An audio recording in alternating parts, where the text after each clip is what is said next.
فطاير الجيب دي بجد من الأفكار المميزة جدًا، الجميلة جدًا، تنفع معانا رحلات، تنفع معانا في مدارس، تنفع معانا في شغل، تتحط في الlunch box بجد ما بتاخدش مكان خالص، ونحط فيها زي ما إحنا شايفين كده كذا نوع من الأنواع اللي إحنا بنحب نحشي بيها. يالّا بينا علشان نشوف بتتعمل إزاي. زي ما إحنا شايفين مَج كبير من المَيّة الدافية، وزيه بالضبط من الحليب الدافي. وبعد كده هنحط معلقتين من السكر ومعلقة كبيرة أو باكو كامل من الخميرة، وهنقلبهم مع بعض وهنغطيهم ونسيبهم شوية لحد ما يتفاعلوا مع بعض. وبعد كده هجيب نص معلقة صغيرة من الملح، 2 بياض بيضة، ونص مج من الزيت. بعد ما حطيت الملح وهحط الزيت هعمل الدقيق بالزيت زي ما احنا شايفين كده، وبعد كده هحط البياض البيضة، وبعد كده هحط الخميرة بتاعتي وهعجنها عادي. الدقيق ده 6 كوبايات من الازاز العادي من الدقيق، عايزين نزود كل ما بنزود ده براحتنا خالص.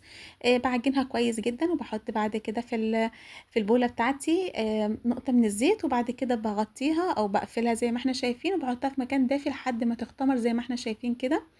وبعد كده بفرغها من الهواء، وبنقطعها قطع صغيرة زي ما هنشوف دلوقتي. وبعد ما هقطعها لقطع صغيرة، طبعا كل واحد على حسب المقاس اللي هو حبه، وفي نفس الوقت لازم القطع كلها تكون قد بعض. وهغطيها، وبعد كده بقى هناخد من اللي احنا قطعناه الاول ونبتدي هنفرد. الفرد بقى زي ما احنا شايفين دلوقتي العجينة مرنة معانا ان احنا كمان ممكن نفردها بايدينا، مش لازم نشابة او الرول اللي معايا ده.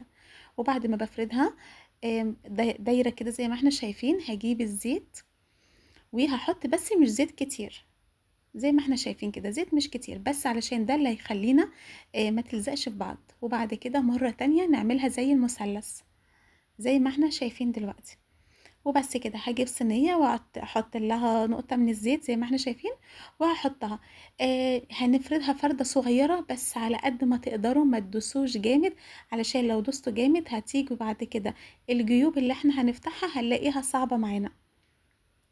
بس زي ما احنا شايفين سهلة جدا جدا. وبعد كده بخليها تختمر يعني 10 دقايق بالظبط تختمر في الصينية، وبس هي سهلة خالص. احنا خدنا بياض البيض وعجنا بيه، ده بقى الاتنين صفار بتاع البياض البيض، خدناه وحطينا معلقتين من الخل.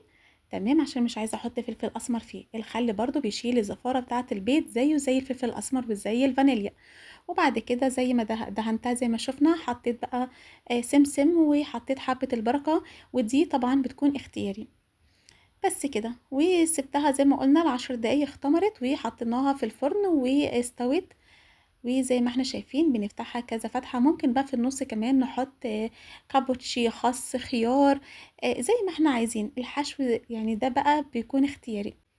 انا حطيت جبنة فلامنك وجبنة رومي وكمان لانشون، يعني زي ما قلنا الحشو ده بيكون اختياري. وفي النص كده لو حطينا زي ما قلت من شوية كابوتشي او خيار، اي نوع مخلل، برضو بيدي طعم حلو جدا. بس كده، وزي ما شفناه وسهل خالص خالص. ال6 كوبايات دقيق عملوا لي كمية كويسة. حتى في الحشو سهل، مش محتاجين ان احنا نفتحه لا بسكينة ولا مقص، هو اصلا بيكون مفتوح. اهم حاجة واحنا بنفرده ما ندوس جامد زي ما قلنا. وبكده خلصت وصفتنا، يا رب تكون عجبتكم، ونتقابل ان شاء الله في وصفة جديدة في اكلة بمزاج مع توتة. بس يا ريت ما ننساش اللايك والشير والسبسكرايب.